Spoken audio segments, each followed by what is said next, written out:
Yes, hello guys. This is SMB from Safina Capital. Na katika session hii ningependa tujadili kuhusiana na njia sahihi, the right way of approaching the trade. Njia sahihi ya kuapproach trade. So tayari mmeona na mmepata experience ya jinsi trading ilivyo. Mwandishi mmoja wa kitabu kinaitwa The Disciplined Trader. The Disciplined Trader ana kitabu chake kingine amekiita Trading in the Zone. Muone Trading in the Zone, anaitwa Mark Douglas, and I'm really recommending to read these two books. Kama una nafasi ya kuweza kuvipata vipate. Mark Douglas ameelezea kuiangalia trading as a probabilistic approach. Yani kuiapproach trade in a probability approach. I think that's the right word to use. Tuitazame trade in a probability approach. Na maana yake nini? Maana yake ni hii ifuatayo. First of all, tunajua kwamba kuna kitu kinaitwa age. Age kwa lugha ya Kiswahili ni makali. Na yale makali yanaweza yakawa kutokana na strategy fulani ambayo unaitumia. Hayo makali ni kutokana nini? Na strategy fulani ambayo unaitumia kwa ajili ya kuchukua hizo trade zako. Mfano mdogo ni strategy labda ya VWAP ambayo tayari tumeshaelekezana mara kadhaa. Strategy ya nini? VWAP strategy. Umeona? VWAP strategy. Sasa anasema hivi Mark Douglas, tunajua zaidi ya 70%, mfano zaidi ya 70% strategy ya VWAP inafanya kazi. Tunajua zaidi ya 70% strategy ya VWAP inafanya kazi. 30% VWAP haifanyi kazi. Kwa maana VWAP ukitumia utakuwa una 70% za kuwin na utakuwa na 30% za ku lose. Si ndio? Za ku lose au kupata loss. Sawa bwana? Au to lose in a trade.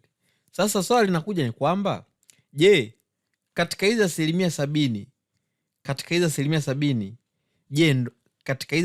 je ndo hii trade ambayo nataka kuichukua sasa hivi, au trade ambayo nataka kuichukua sasa hivi ni katika 30%? Sijui kama unaelewa vizuri. Na nitarudia hapa.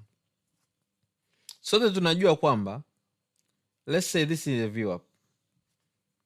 Mara labda 70% kendo ikija ikafungia juu ya VWAP, maana ni ishara ya strength, imebreak VWAP kuelekea juu. Kwa hiyo tunaweza tukaendelea na hiyo move kuelekea juu. 70% ni kwamba uwaga price inaendelea kwenda juu baada ya kubreak VWAP. 30% uwaga itakataa, itarudi chini. Sasa swali linakuja, umeona kendo inaenda kufunga juu ya VWAP. Je, mara hiyo sasa hivi utakavyochukua hiyo trade itakuwa katika hizo 70% au itakuwa katika 30%? That's the thing. Hivyo basi, katika trade yote ile ambayo unaichukua, katika trade yote ile ambayo unaingia, hakuna trade ambayo hakuna strategy ambayo ina win rate ya 100%. Never. Hakuna. There is no single strategy. No strategy whatsoever, uite age whatever, hakuna strategy age, hakuna nothing ambayo ina win rate ya 100% ngapi? Ya 100%.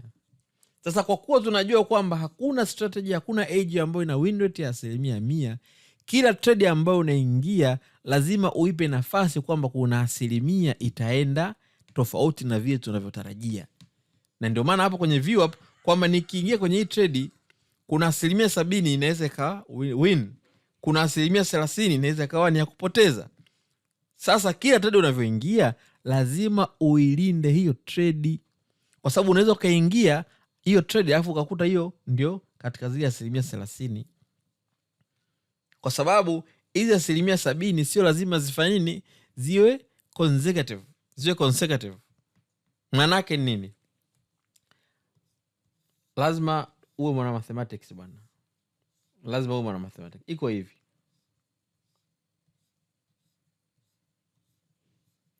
hii ni jedwali 1 2 3 4 5 6 7 8 9 10, sawa hii hapa ni trade ya kwanza ya VWAP.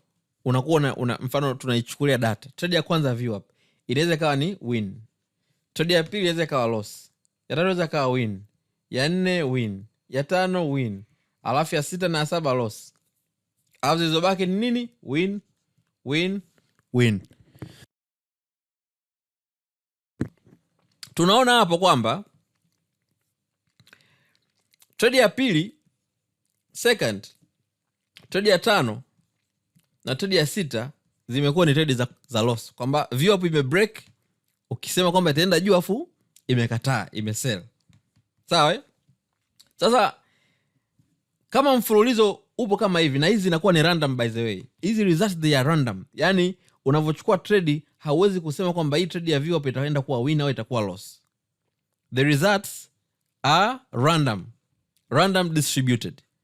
Matokeo yamekuwa randomly distributed, lakini tunajua katika hayo matokeo mara 7 itakuwa ni win, mara 3 itakuwa ni loss. Lakini je, itakuwa ni matokeo ya ngapi? Je, matokeo ya pili ndio itakuwa win, au matokeo ya 3 ndio itakuwa win, au matokeo ya 4 itakuwa win? Hilo kitu gani? Hilo hatujui. Ndio watu wanasema ni random distributed. Kwa sababu hiyo, kila trade ambayo unaingia lazima uilinde trade yako kwa kuweka stop loss. Kwa kuweka nini? Kuweka stop loss. Stop loss, SL. Sawa Kwa hiyo kwa kuweka stop loss, manake wewe umefahamu vizuri kabisa kwamba kumbe trade inabidi uapproach in a probability way or in a probability approach. With that approach, manake unajua kwamba trade hii ninayochukua katika zile trade 10, sijui hii itakuwa ni ya win au itakuwa ni ya loss.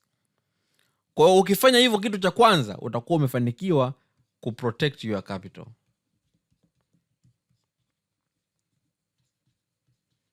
Kwa sababu sisi tunajua kama una trade strategy ya VWAP ambayo ina win rate labda 70%, tunajua ukipoteza trade moja sio sababu ya kufeli.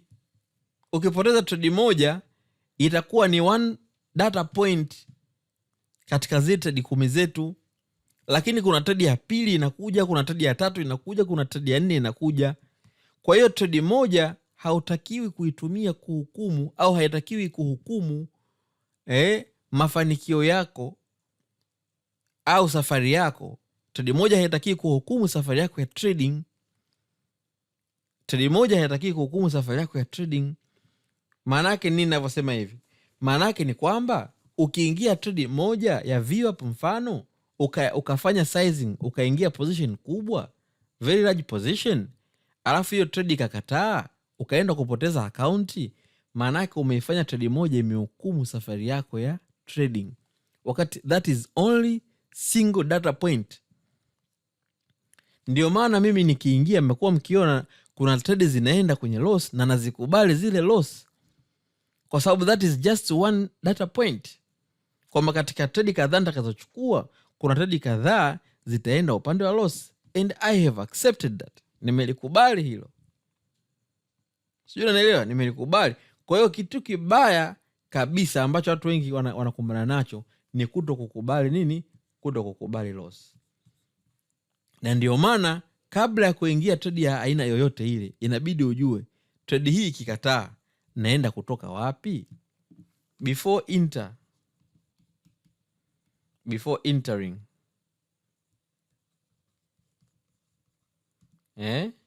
in any trade, you have to know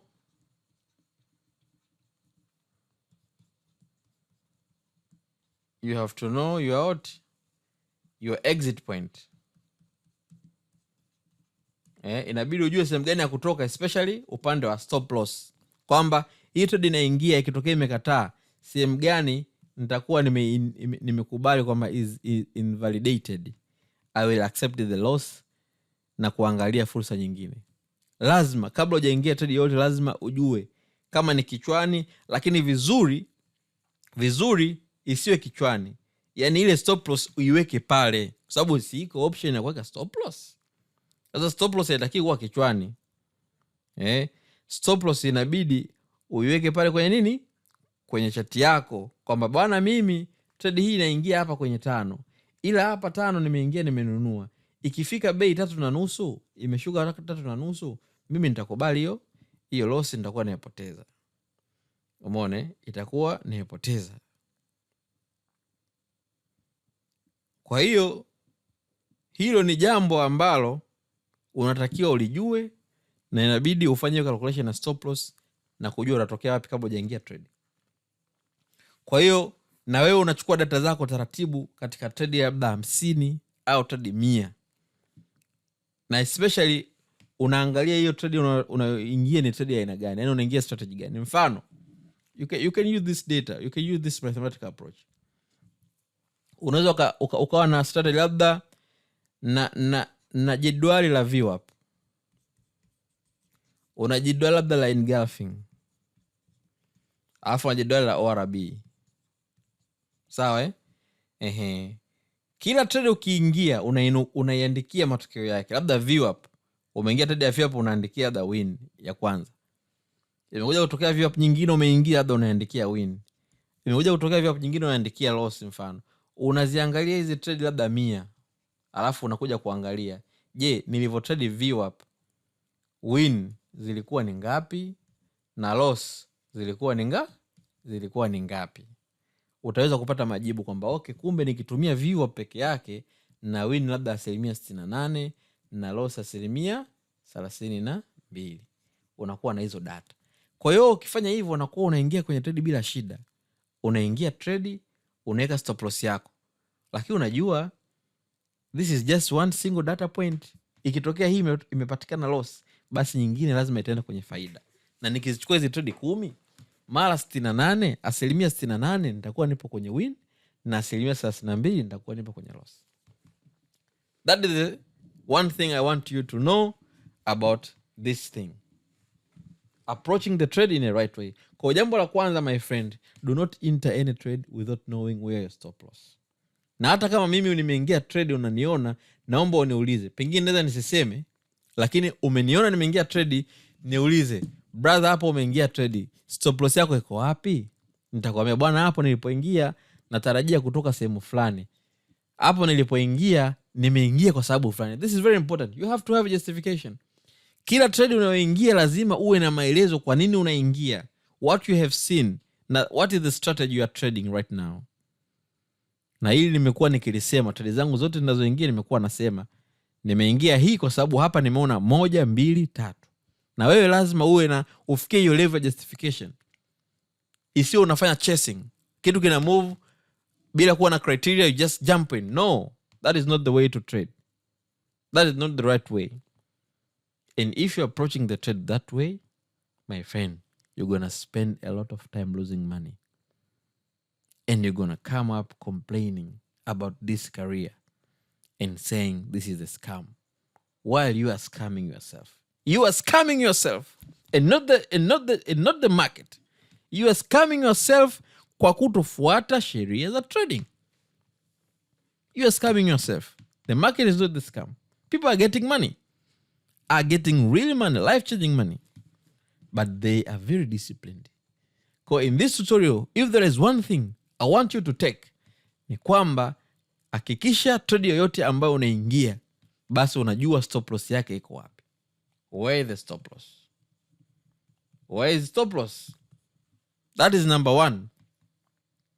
Number 2, kila trade unayoingia lazima uwe na maelezo ya kuelezea why I have entered into this trade. Na ikibidi kila trade unayoingia uiandikie pembeni. Uwe unachukua data kwamba leo nimeingia trade 1 2 3. Niliingia trade ya kwanza ya MRVL. Niliingia trade ya MRVL kwa sababu nimeona 1 2 3. Kawaida nikionaga hivi huaga hivi. Japokuwa leo imeenda upande wa negative. It's okay. Next time itaenda positive. Lakini you have justification why you have taken the trade. Sawa? So those are 2 things I want you to take from this tutorial. Katika tutorial inayofuata kuna kitu kingine muhimu na kuelezea. The importance of having big win to reward ratio.